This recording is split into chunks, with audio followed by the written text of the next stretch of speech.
Aquarius, tingnan natin kung ano yung mensahe para sa'yo. Keep in mind na ito ay general reading lamang kaya hindi po lahat makaka-resonate. Pakilawakan ang isipan. Kung di kayo makaresonate talaga rito, pwede nyo pong panoorin yung inyong other signs, Moon, Rising, and Venus. At kung gusto nyo naman po na direct lang sa inyo yung mensahe, okay, energy nyo lang yung mapipick up, pwede po kayo magpa-private readings. Meron din tayong rituals, meron tayong TRSE, a necklace, at ating TRS bracelet. Makikita nyo po yung link sa description box below. Pakiclick na lang po yung link para ma-direct kayo sa ating Facebook page. So, ito yung ating Facebook page. Ayan. 137k na po yung ating followers.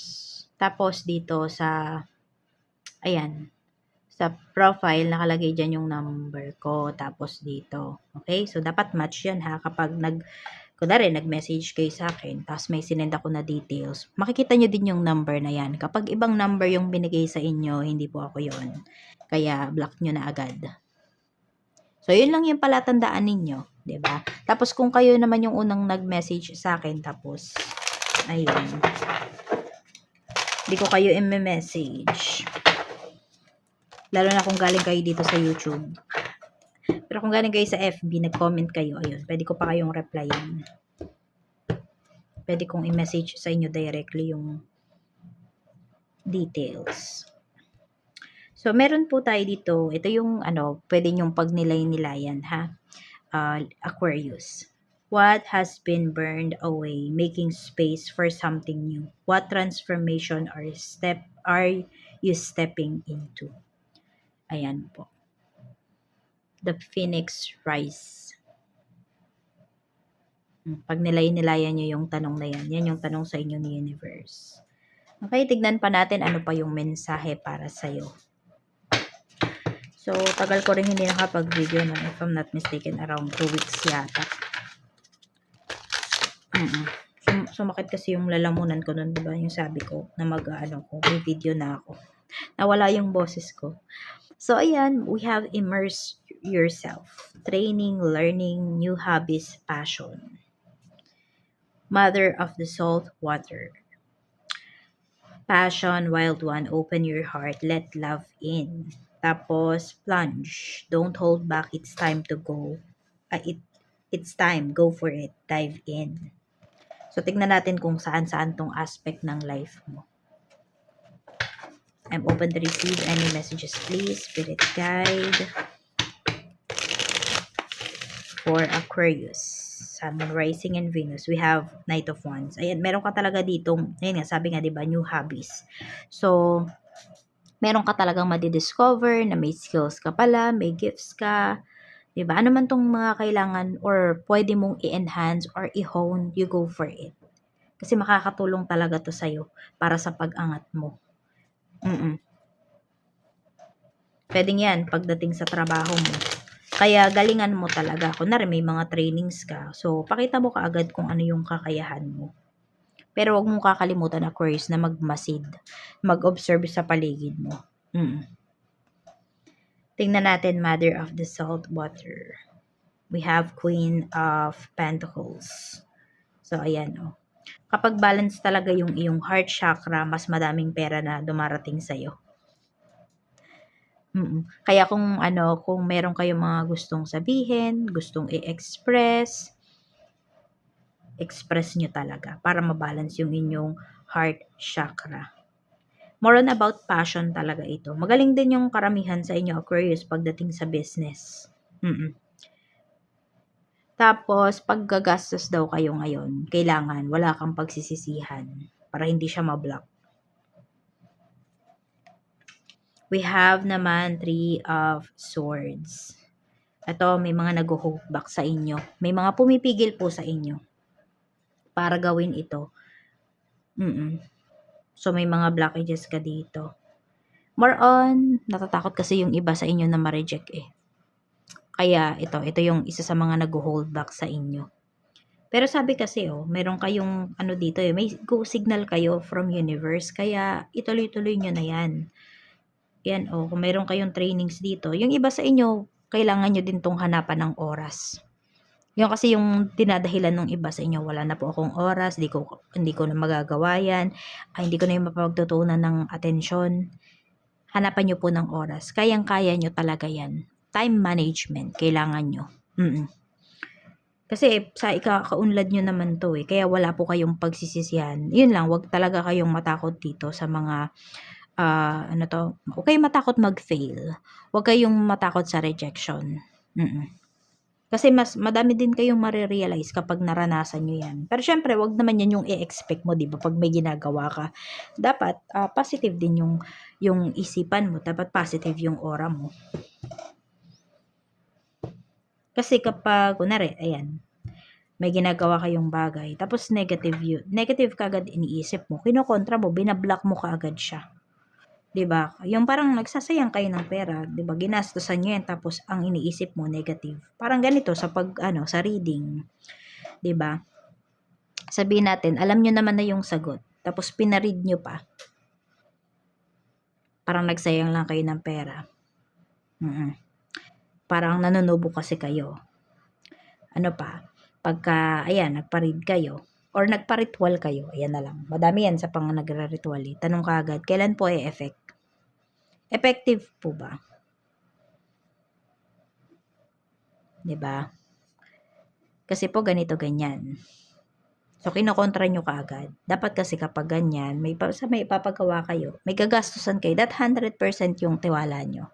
O sige, hindi na 100%, dapat 90% yung tiwala ninyo. Pag kayo po ay may ipapagawa, kapag kayo ay maglalabas ng pera. Basta wag kayong negative. Alisin nyo yan sa isipan po ninyo, Aquarius.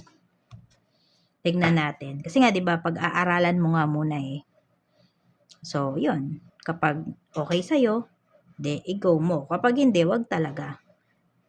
Tignan natin yung emotions mo. We have the stars. Diba? Emotions. Energy mo talaga yung lumalabas dito. So, very hopeful ka naman pagdating dito sa mga goals mo. Pagdating sa mga nararamdaman mo. Ayan. Very hopeful yung energy mo dito. Ito naman yung iyong kaisipan. So, talagang pinag-aaralan mo kung ano man yung mga dapat mong pagdesisyonan, mga dapat mong gawin. Yan. Tsaka nakafocus ka rin dito. Spiritual health mo, we have Two of Pentacles. Yun lang. May pagdadalawang isip. Okay? Tapos, meron din dito kailangan mong i-prioritize. Kung naguguluhan ka, kasi baka mamaya contradicting yung mga pinaniniwalaan mo eh. Or meron kang dalawang pinaniniwalaan, meron kang dalawang nalaman, pero contradicting siya. Pag-isipan mo, ano ba yung paniniwalaan mo dyan? Ano ba yung i-let go mo? At ano yung magstay sa life mo? Yan po. Balance nyo din yung inyong root chakra. Unbalance po kasi siya. Mas maganda from time to time binabalance nyo yung inyong chakras. Oo. Not 3 blessings, but yung energy ng taong makakasalumuha mo today, yung pinakamalakas, 5 of Pentacles, coldness, okay? Malamig. Or parang kahit kausapin mo yung tao na to, parang hindi siya nakikinig sa'yo, ganyan. Parang may sarili siyang mundo. Di ko alam kung introvert ba yung mga kasamahan mo, or parang wala lang talaga silang pakialam kasi meron silang mga pinoproblema. Basta coldness meron din dito.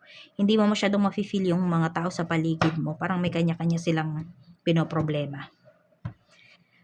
Blessings naman na paparating sa life mo, we have 6 of Cups. So may babalik dito. Pwedeng opportunity to, pwedeng isang kaibigan. Pwede rin may may reconciliation kasi tayo na pinapakita rito eh. So pwedeng may magbabalik dito na ex mo. I don't know kung bakit blessing to para sa'yo. So, baka kasi mahal nyo pa talaga yung isa't isa. 5 of Cups. Tapos, ito din, kung meron dito, nalulungkot kayo, may mga pinagsisisihan kayo. So, may time kayo ngayon, no, para ma-release yung emotions ninyo. Kasi nakaka-block din to sa inyo. Nakaka-block din to sa flow ng life po ninyo. So, kung may nagluluksa pa dito, yan, still grieving pa kayo, may time kayo para makapagluksa, para ma-release yung energies. We have 9 of Swords. Ayan po. Tapos ito, kung meron dito, makakatulog po kayo ng maayos. Kung ano man yung mga iniisip mo rito, mga yan, pinag-overthinkan mo, makokontrol mo siya. So, pwedeng kontrolado, magiging kontrolado nyo naman yung inyong nararamdaman. Basta ma-release nyo lang yung yung lungkot na nararamdaman po ninyo ngayon. At least you have time para magawa yan, para ma-release nyo po yan. Ano yung blockages sa life mo ngayon? 7 of Pentacles. Some of you, pwedeng nauubos yung ipon nyo, wala kayong ipon, or pwedeng merong may sakit dito. Yes, yun po yung isa sa mga nakaka-block. Kasi 'di ba pag may sakit ka, hindi mo alam ay limited pala. Limited yung kilos mo. We have 7 of Wands. Blockages din dito yung hindi kayo alam mo yung hindi ka sunod sa gusto, ganun. Kapag may gusto kayo, yun na yun.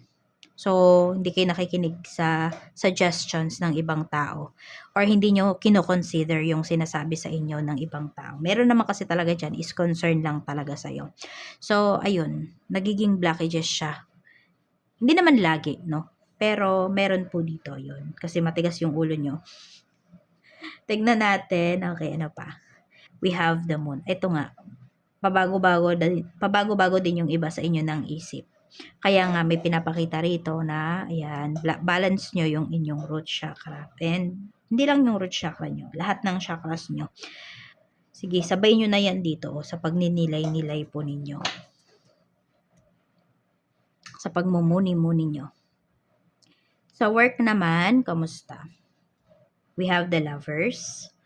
So, marami naman po sa inyo, Aquarius, nasa naman kayo nasa right path naman kayo pagdating dito sa inyong work. May peace of mind ka naman din pagdating sa trabaho. Sabi natin, hindi ka masyadong nahahassle pagdating sa work mo. Mga co-workers mo, we have the Sun. Ayan pa, masasaya din kasama yung mga katrabaho mo. So, pwedeng sa trabaho ngayon, wala ka namang poproblemahin. Sa business naman, we have the High Priestess. We have the Devil. So, ang dami nyo pa talagang gustong ma-achieve through this business. Ito. Medyo mag-iingat kayo ha. May naninira kasi dito sa inyong negosyo. Siguro nakikita talaga na umaangat kayo. Meron dito client nyo naninira sa inyo. Or pwedeng dating client nyo to. Na ngayon ay pwedeng nagne-negosyo na rin siya.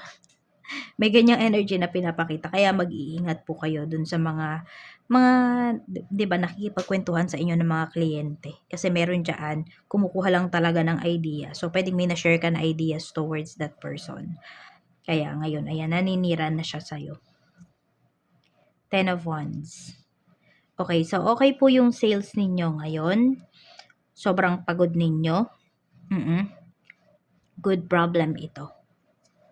Ayan, Ace of Swords. Tapos kung meron kayong page, you have a contact number, ayun, madami ding tumatawag. So, maging alert lang kayo rito para wala kayong mapalagpas na mga kliyente. Sayang din yung inyong kikitain, di ba? Sa staff mo naman, kamusta? 10 of Cups. Okay, sa staff mo, madaming kang, I don't know kung madami ka bang staff. Or basta yung staff mo rito, okay na okay po yan. Masaya sila sa treatment mo sa kanila, masaya sila dito sa kanilang trabaho, masaya sila sa ginagawa nila, in short. Fulfilling para sa kanila yung pagtatrabaho dito sa negosyo mo. Sa kaperahan naman, we have 9 of Pentacles. 10 of Swords. Meron kayong ayaw pakawalan dito na pera. Kasi 'di ba hawak-hawak mo na tapos papakawalan mo pa. 6 of Pentacles. Pero meron dito legit naman to. Kung meron mang may ino-offer sa inyo rito. Kasi nga 'di ba pinag-aralan nyo na to.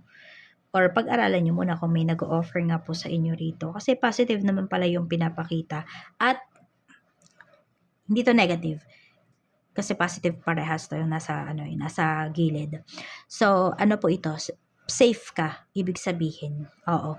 Parang kapag gusto mo nang huminto, yun, may makukuha ka pa rin. Tapos, basta safe yung na to kasi di kontrata siya. At legit yung kontrata. Sinusunod talaga siya. Ayan po. maganda yung pinapakita rito pagdating sa kaperahan mo. Kaya kung ano naman, napag-aralan mo to at tingin mo, kaya mo talaga, go mo. Kasi pwedeng, ayan, dyan ka na humakot ng kaperahan. Aquarius. Tuloy-tuloy kasi yung pera na pinapakita rito. At saka malalaki. Yun lang, baka kaya nagdadalawang isip ka kasi malaki ka agad yung pinapakitang pera dito. Sa love life mo naman, tingnan natin, unresolved issues. We have 8 of Cups. So, may ginos dito. 9 of Cups. Hindi pa kayo naka-move forward. So, dito yun hoping ba kayo na magkaayos kayo ng tao na to. Tingnan natin kung ano na ba yung nafe-feel niya. We have Judgment. So, nasa malayo talaga to. Or pwedeng yung tao na to ng ibang bansa talaga siya and after that, parang naging malamig na. Ayan, we have Ace of Pentacles. Tignan natin ha. We have the Fool. Nagloloko talaga, meron ditong pinapakita. So, kaya po, ayun, pwedeng naiwanan talaga kayo. Kaya talagang ginost kayo ng tao na to kasi may iba na siyang pinagkakaabalahan. Queen of Cups. Pero may feelings pa to sa'yo. Parang ikaw pa rin yung gusto niyang makasama. Kaya siguro may healing energy, may reconciliation na pinapakita rito. At sabi ko nga, 'di ba, ex mo to na babalik sa'yo. Parang bakit siya blessings kasi mahal nyo pa yung isa't isa. Yes, pinapakita talaga dito may feelings pa sa'yo yung tao na yan. Pwedeng kaya lang siya nagloloko dito. Ayun, pwedeng kulang kasi sa atensyon. Yun nga, iba sa inyo, malayo kayo sa isa't isa. At meron po dito, pwedeng ginagamit niya lang kasi yung isipan niya. So, pwedeng kung sino man yung tao na pinipili niya ngayon, is nakakatulong kasi yun sa kanya. Nasa sa inyo lang yan, kung kaya nyo ba yung tiisin, okay? Or ile-let go nyo na yung tao na to. Decision nyo pa rin po yun. Yan, ikaw pa rin naman yung gusto niyang makasama for life. So, ito, mabigat na sakripisyo pagdating sa inyong relasyon. Nangyayari talaga yan ha. Kaya nga nasa sa inyo na lang kung kaya nyo bang i-accept. Disagreement. Conflicts in a relationship due to issues related to personal. Ayan po. Diba? Kasi personal choice talaga to ng person. Huwag mong sabihin, ay baka po ginagayuma lang siya. Walang ganun na pinapakita rito. Decision yan ngayon ng person mo. Kasi nga pwedeng yun yung nakakatulong sa kanya ngayon, yung tao na pinipili niya. Kung nasa ibang bansa talaga yung person mo, hindi mo rin naman kasi talaga masabi kung okay ba talaga siya doon. Or baka meron talaga siyang pinagdadaanan pagdating sa, yun nga, baka nade-depress or meron dito nga ay, kaya nade-depress kasi pwedeng kulang talaga yung kanyang sweldo. Kahit sabihin natin malaki yung sinesweldo niya. Malaki po yung salary ng person ko, imposible na magkaroon siya ng problema. Di tayo sure. No? Kasi, yun, baka madaming lumalapit sa kanya na family members niya na hindi niya sinasabi sa'yo. Kaya siya nagkakaroon ng problema dito. So, ayan lang po yung mensahe para sa'yo. Maraming salamat, Aquarius. Mag-iingat ka and see you again on my next video.